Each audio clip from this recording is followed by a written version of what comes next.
This diagram depicts the structure of a typical gene. We see again that there are exons and non-coding introns. Then there's what's known as the core promoter, which is essential for the initiation of gene expression. And from there, what are known as the regulatory elements of the gene.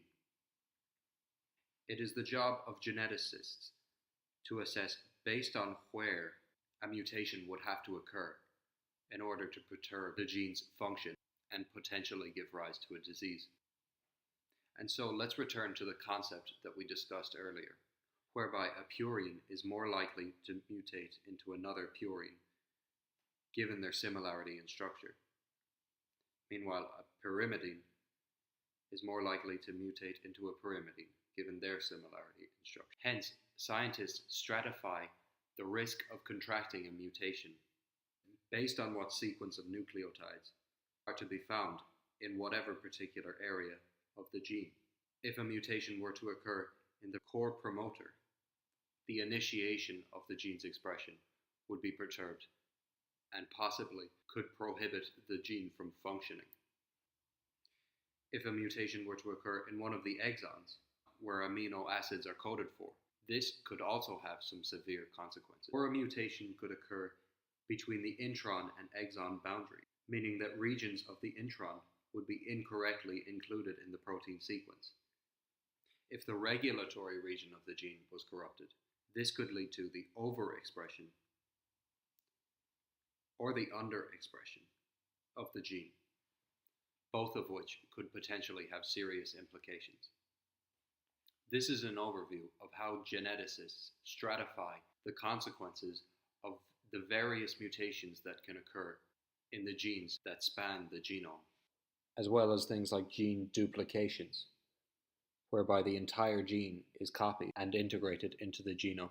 Mutations of this nature are on a larger scale and are much rarer than the mutations that additively implicate complex diseases. This diagram depicts on the y-axis the severity of the consequences of whatever particular mutation, and on the x-axis the prevalence of the disease that is implicated. And so observe a disease like cystic fibrosis, which is caused by a mutation of the CFTR gene, which is involved in the regulation of sweat, digestive fluids, and mucus. You can see within the graph that cystic fibrosis lies in a rare region, but the consequences of the mutation of CFTR are quite severe.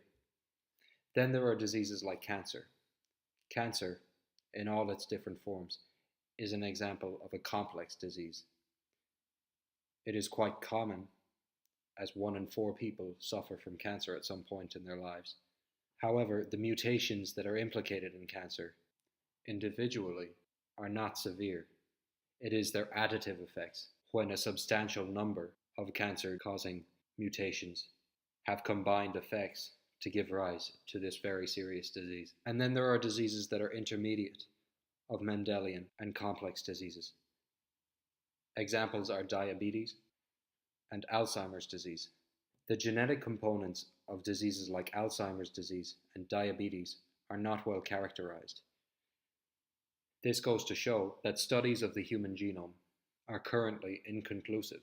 As the chart increases in rareness, the simplicity of the mutation that causes the disease in question increases.